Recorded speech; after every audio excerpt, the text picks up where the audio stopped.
وَلَسَوْفَ يُعْطِيكَ رَبُّكَ فَتَرْضَىٰ صدق اللہ مولانا العظیم۔ بزرگ اور عزیز دوستو،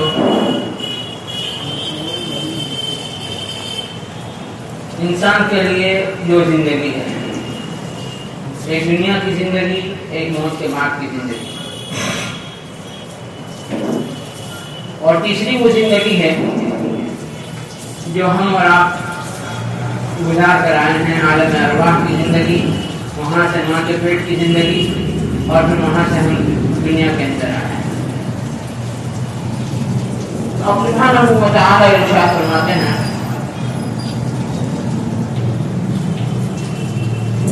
کہ ہم نے انسان کو پیدا کیا، لقد خلقنا الانسان فی احسن تقویم، انسان کو بہترین سانچے کے اندر ہم نے ڈالا،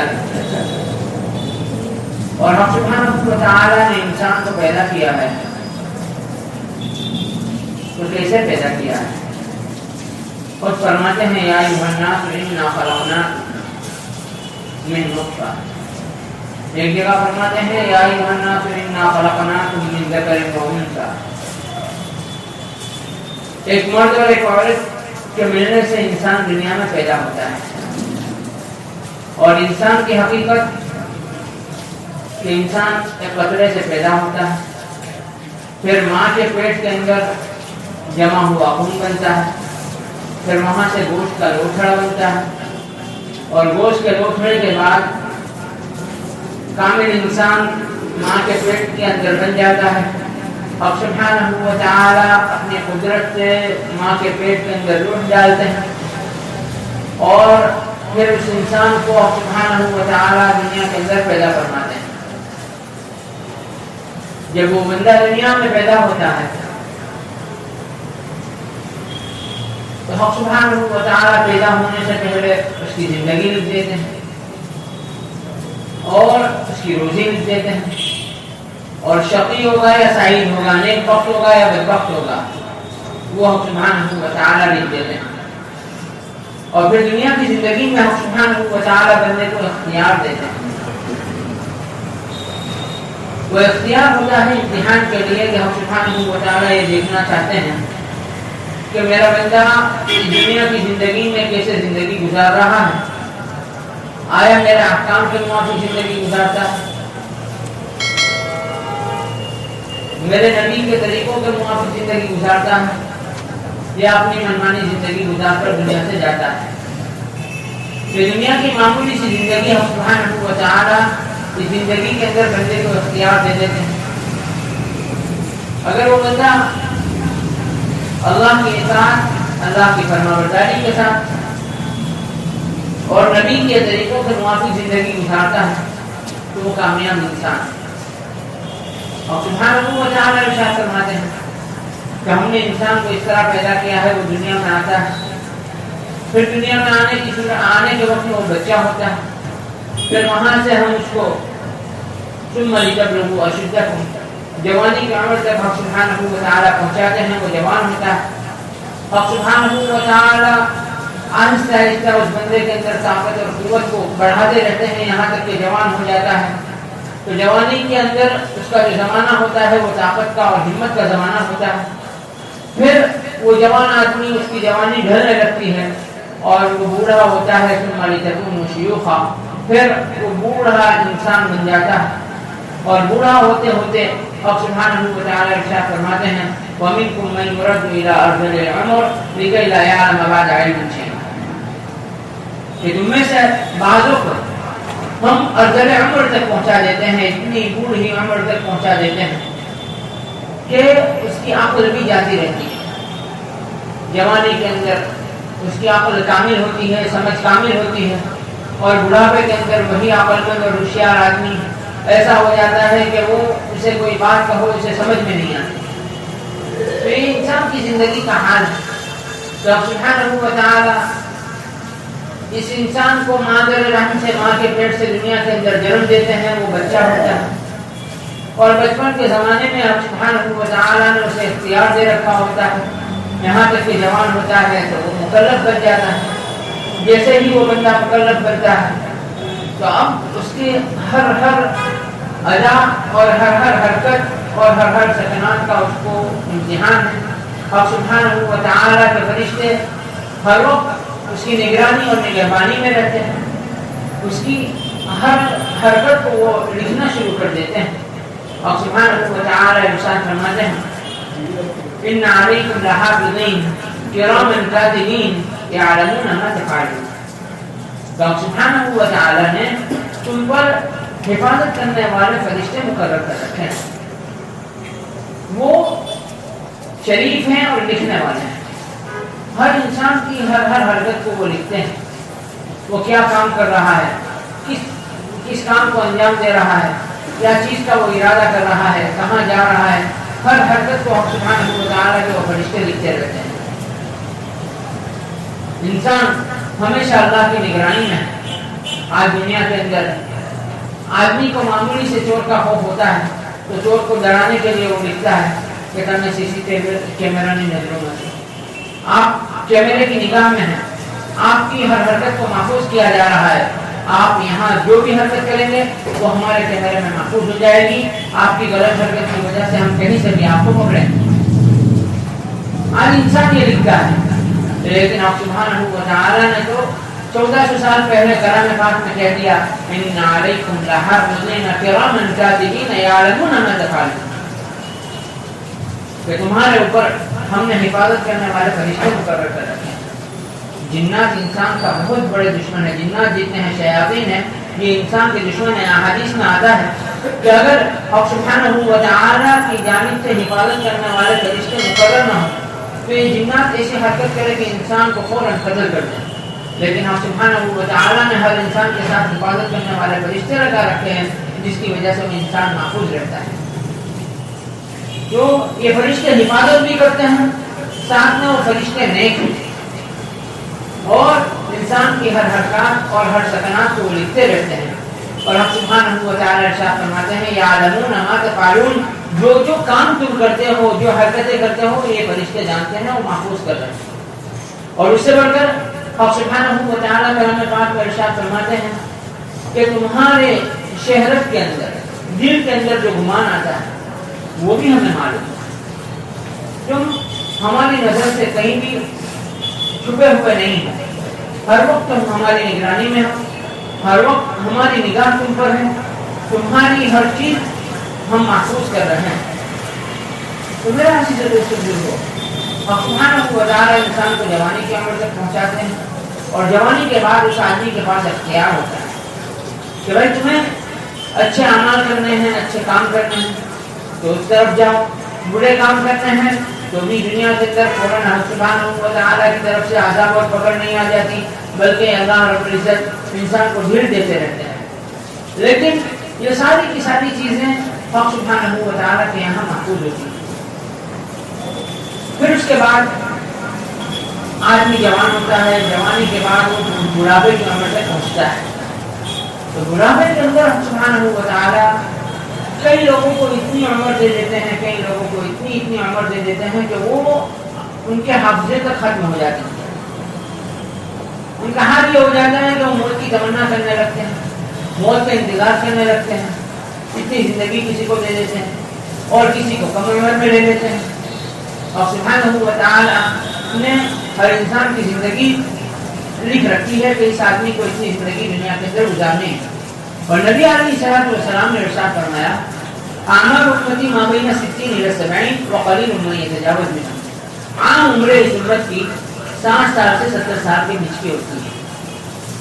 کم ہوتے ہیں 70 سال کے اوپر جائے, جس کو زندگی ملتی ہے وہ جاتا ہے, ورنہ عام عمر جو انسان کی ہوتی ہے 60 سے 70 سالہ زندگی ہوتی ہے.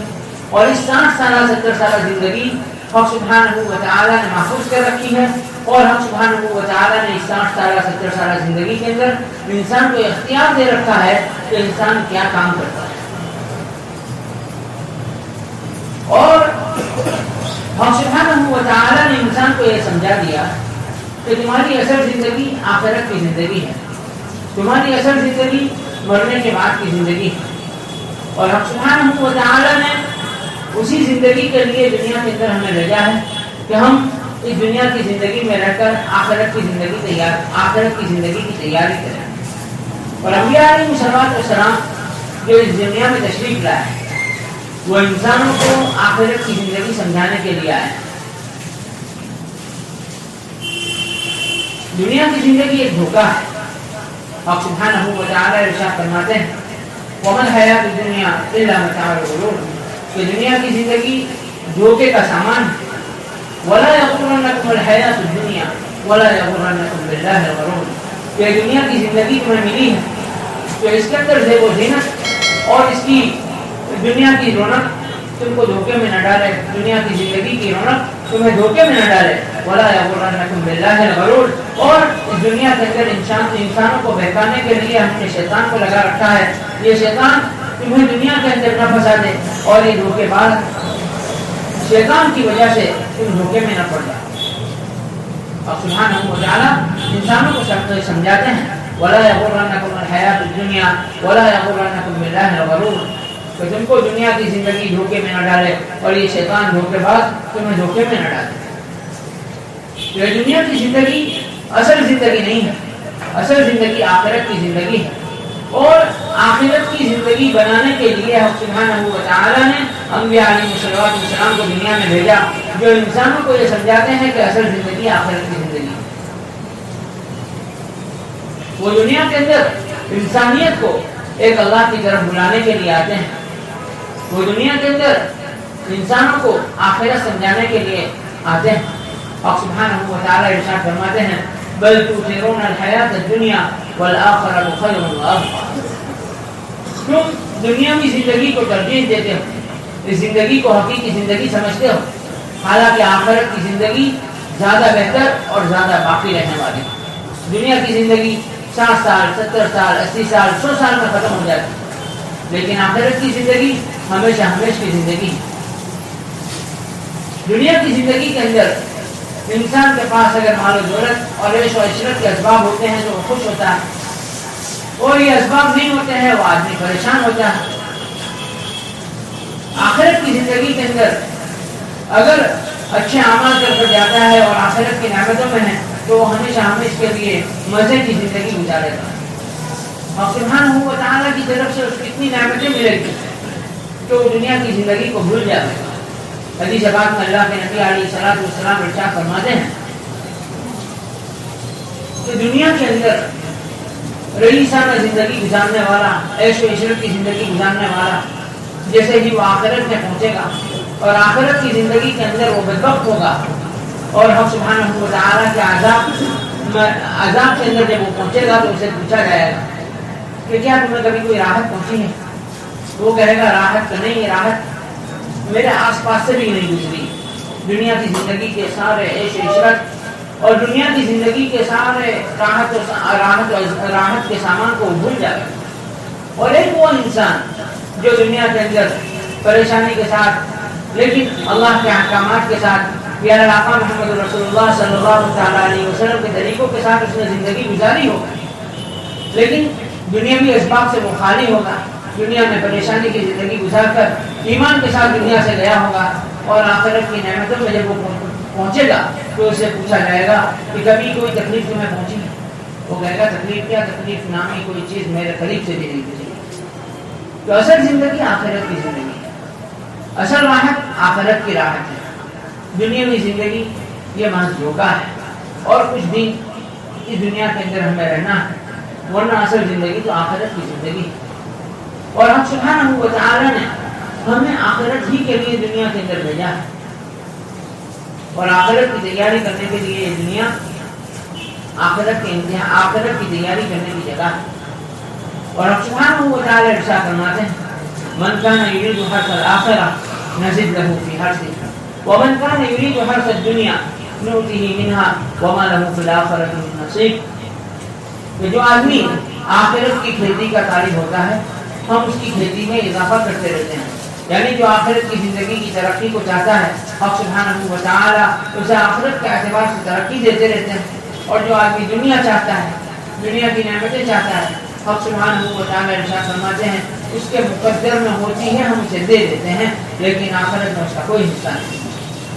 تو میرا عزیز دوستو بزرگو, بات یہ ہے کہ ہمیں ہمارے نبی علیہ السلام کی زندگی کی، ہمارے نبی علیہ السلام کی تعلیمات یہ کہ ہم اپنی آخرت کی زندگی کو یاد رکھیں، موت کے بعد کی زندگی کو یاد کرنا، ہمیں اپنے آپ کے مرنے کو یاد رکھنا چاہیے۔ آج موت کا تذکرہ یعنی ایسا ہو گیا ہے کہ موت کے تذکرے کی وجہ سے ہمیں خوف آنے لگتا ہے، حالانکہ یہ یقینی بات ہے کہ جو انسان اس دنیا میں آیا ہے اسے موت سے پار ہو کر ہی دنیا سے جانا ہے۔ کل نفس ذائقۃ الموت، ہر انسان کو، ہر نفس کو موت کا مزہ چکھنا ہے۔ اینما تکونوا یدرککم الموت ولو کنتم فی بروج مشیدہ، جہاں کہیں تم ہوں گے موت تمہیں آ پکڑے گی، اگرچہ مضبوط قلعوں میں گھس جاؤ۔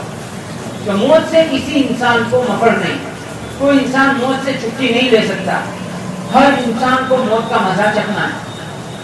لیکن ہمارا معاشرہ ایسا ہو گیا کہ ہم نے آخرت کو اور مرنے کو اتنا بھلا دیا کہ موت کا تذکرہ ہمیں برا معلوم ہونے لگا، موت کی وجہ سے ہمیں خوف آنے لگا۔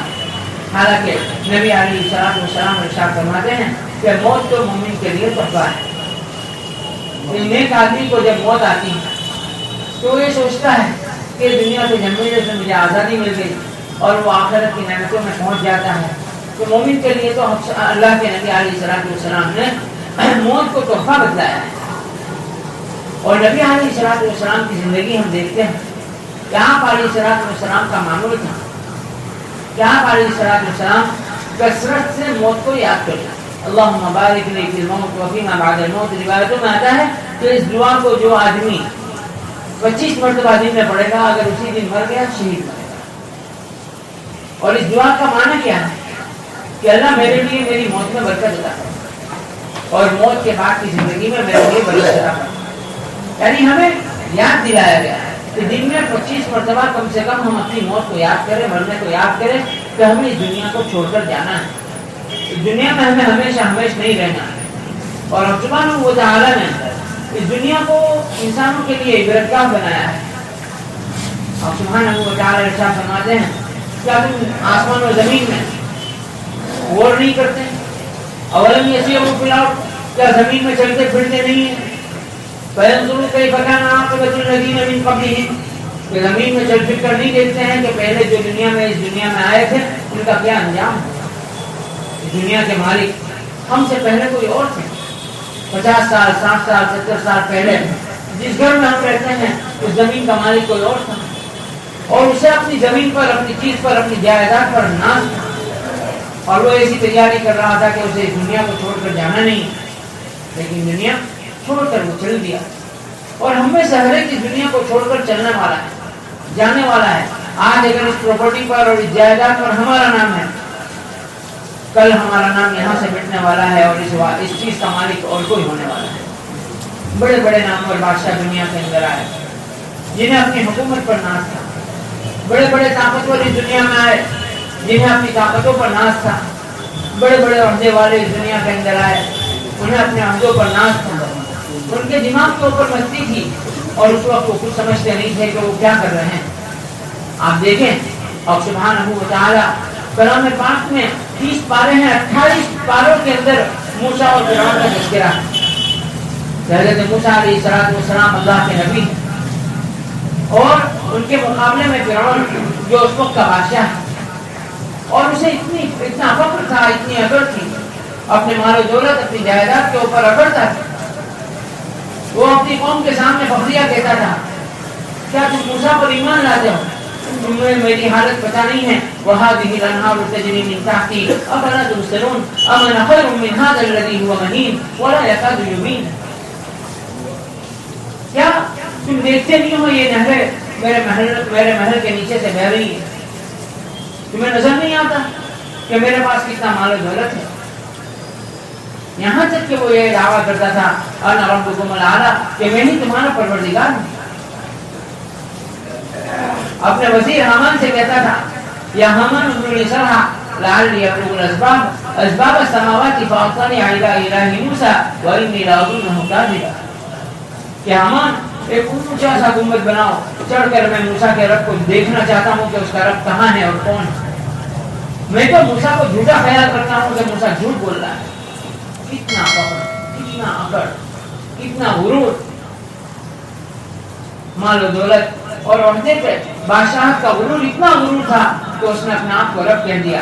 اور اللہ سبحانہ و تعالیٰ نے اس کے ساتھ کیا انجام دیا. اللہ سبحانہ و تعالیٰ ارشاد فرماتے ہیں کہ دیکھتے نہیں ہیں فَيَنْظُرُوا كَيْفَ كَانَ عَاقِبَةُ الَّذِينَ مِنْ قَبْلِهِمْ، جو دنیا میں پہلے گزر چکے ان کا انجام نہیں دیکھتے. کیا انجام ہوا کہ فرعون کا انجام کیا ہوا کہ موسیٰ علیہ السلام کے ساتھ ٹکرایا، حق کے سامنے ٹکرایا، جادوگروں کو لا کر کھڑا کیا اور جو ایمان لانے والے تھے ان کے اوپر ظلم کیا، ان کے اوپر زیادتی کی، ان کو قتل کیا، ان کو دھمکیاں دی، ان کو مارا، بنی اسرائیل کے لاکھوں بچوں کو قتل کیا.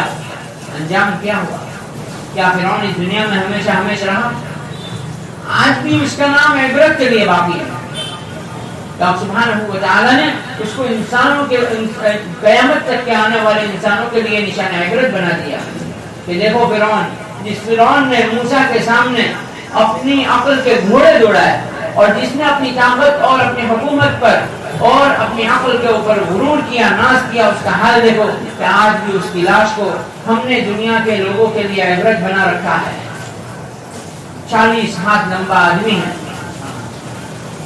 اور اس کے اندر اتنی اکڑ تھی کہ جب موسیٰ علیہ السلام کا اس نے پیچھا کیا اور ہم سبحانہ و تعالیٰ نے حکم دیا کہ موسیٰ اپنی لاٹھی کو سمندر پر مارو، اور وہاں 12 راستے جو بن گئے اور فرعون پیچھے سے آیا تو کہنے لگا یہ راستے میرے لیے بنے ہیں. اور سبحانہ و تعالیٰ نے اس کو بیچ میں لیا اور سمندر کے بیچ میں اسے غرق کر کر اس کی لاش کو باہر پھینک دیا. جب ڈوبنے لگا، موت سامنے آ گئی تو کہنے لگا آمنت بالذی آمنت بہ بنو اسرائیل وانا من المسلمین، کہ ساری دنیا تو ساری زندگی اکڑ کے ساتھ گزاری، لیکن جب موت دکھتی ہے آدمی کو تو سارا سب کچھ بھول جاتا ہے. اس لیے ہمیں دنیا کے ظالموں سے ڈرنے کی ضرورت نہیں ہے. ظلم کا انجام کبھی اچھا ہوا نہیں اور کبھی اچھا ہونے والا نہیں. یہ فرعون دنیا سے جاتے جاتے کہہ کے گیا آمنت بالذی آمنت بہ بنو اسرائیل وانا من المسلمین، تو اس پر پروردگار پر ایمان لاتا ہوں جس پر بنو اسرائیل ایمان لائے ہیں اور میں مسلمان ہوتا ہوں. اور سبحانہ و تعالی ارشاد فرماتے ہیں الان، اب وقد عصیت قبل وکنت من المفسدین، اب ایمان لاتا ہے جب موت سامنے دکھتی ہے. تو نے تو موسیٰ اور اس کے ساتھیوں کے ساتھ کیا معاملہ کیا اور اپنے آپ اور خدائی کا دعویٰ کیا، اب موت سامنے دکھتی ہے تو ایمان لاتا ہے. اب وقت عصیت قبل، اس سے پہلے تو نافرمانی کرتا رہا، دنیا میں فساد مچاتا رہا. فَالْيَوْمَ نُنَجِّيكَ بِبَدَنِكَ لِتَكُونَ لِمَنْ خَلْفَكَ آیَةً. اور سبحانہ و تعالی ارشاد فرماتے ہیں کہ ہم آج تیرے بدن کو اس سمندر کے اندر ڈبو کر نہیں رکھیں گے، اس کو باہر نکال کر پھینک دیں گے تاکہ دنیا میں آنے والے انسانوں کے لیے تو نشان عبرت بن جائے کہ تو ایسا ایسا تھا اور ہم نے تیرے ساتھ یہ معاملہ کیا. تو میرے عزیز دوستو بزرگوں، بات یہ ہے کہ دنیا کی زندگی معمولی سی زندگی ہے. 50 سال، 60 سال، 70 سال، 80 سال، 100 سال کی زندگی ہے اور اس دنیا سے ہمیں کچھ لے کر نہیں جانے والا ہے. اس دنیا سے ہمیں خالی ہاتھ جانا ہے. دنیا کا جو کچھ ہے وہ یہیں رہ جانے والا ہے. جتنی جائیداد ہے، جو مال و دولت ہے، جو چیزیں ہیں، وہ سارا کا سارا یہاں تک رہ جانے والا ہے. کوئی انسان اپنے ساتھ دنیا کی کوئی چیز نہیں لے جا سکتا ہے. ہاں، جو کام آخرت کے لیے کیے ہیں وہ آخرت کے کام ہمارے ساتھ آنے والے ہیں. اللہ کو راضی کرنے والے کام ہمارے ساتھ آنے والے ہیں، ہمارے اعمال ہمارے ساتھ آنے والے ہیں. اللہ کے نبی علیہ السلام ارشاد فرماتے ہیں اذا مات الانسان انقطع عنه عمله الا من ثلاث، کہ جب انسان کی موت ہو جاتی ہے سارے دنیا کے رشتے، علاقے، تعلقات ختم ہو جاتے ہیں. 3 چیزیں باقی رہتی ہیں. صدقہ جاریہ، کہ ایسا کوئی کام کر کر دے کہ جس کی وجہ سے انسانیت کو فائدہ پہنچتا رہا، وہ انسان کے کام آتا ہے مرنے کے بعد. اور علم دفاع نہیں، یا کوئی دینی کام ایسا کر دے، کتاب لکھ دی یا علم سکھایا، کسی کو دین کی تعلیم دی جس کی وجہ سے اس کے مرنے کے بعد جو فائدہ اٹھاتے رہے وہ اسے قبر میں پہنچے گا. یا نیک اولاد جو اس کے لیے دعا کرتی رہے، یہ چیز انسان کے کام آتی ہے. تو میرا عزیز دوستو بزرگوں، بات یہ ہے کہ اصل زندگی آخرت کی زندگی ہے، اور حق سبحانہ و تعالی نے ہمیں آخرت کی زندگی کے لیے دنیا میں بھیجا ہے۔ بل تؤثرون الحیات الدنیا والآخرۃ خیر وابقیٰ، تم دنیا کی زندگی کو ترجیح دیتے ہو، حالانکہ آخرت کی زندگی زیادہ بہتر ہے اور زیادہ باقی رہنے والی ہے۔ اللہ کے نبی علیہ الصلوۃ والسلام کو خود حق سبحانہ و تعالی ارشاد فرماتے ہیں وَلَلْآخِرَةُ خَيْرٌ لَكَ مِنَ الْأُولَىٰ، آپ کے لیے آخرت دنیا کی زندگی کے مقابلے میں زیادہ بہتر ہے۔ تو میرے عزیز دوستو بزرگوں، ہمیں یہ تعلیم ہے کہ ہم اپنی آخرت کی زندگی کی فکر کریں، مرنے کے بعد کی زندگی کی فکر کریں، اور اس دنیا کے اندر حق سبحانہ و تعالی نے ہمیں جتنی زندگی دی ہے، اس زندگی کے اندر زندگی گزارنے کے جو اسباب ہے وہ ہمارے لیے حق سبحانہ و تعالی نے لکھ دی۔ اس کے لیے اسباب اختیار کرنا دین اس کے لیے منع نہیں کرتا، ہم اسباب اختیار کرنے کے ساتھ ساتھ وہ اسباب اختیار کرنا وہ بھی دین ہے۔ اللہ کے نبی علیہ السلام ارشاد فرماتے ہیں التاجر الصدوق الامین، یہ سچا امانتدار تجارت کرنے والا وہ نبیوں کے ساتھ ہوگا، صدیقین کے ساتھ ہوگا، شہداء کے ساتھ ہوگا اور صالحین کے ساتھ ہوگا۔ تو ہمیں آخرت کی زندگی کو بنانا ہے، اپنی دنیاوی ضروریات کے ساتھ آخرت کی زندگی کے اوپر فکر کرنی ہے، ہمیں اللہ کے احکامات کو بجا لانا ہے، پیارے آقا محمد رسول اللہ صلی اللہ تعالی علیہ وسلم کے طریقوں کو اپنی زندگی میں لانا ہے، اور آخرت کی زندگی کی فکر کرنی ہے، موت کے بعد کی زندگی کے لیے تیاری کرنی ہے۔ حق سبحانہ و تعالی ہمیں عمل کی توفیق عطا فرمائے۔ وآخر دعوانا الحمد للہ۔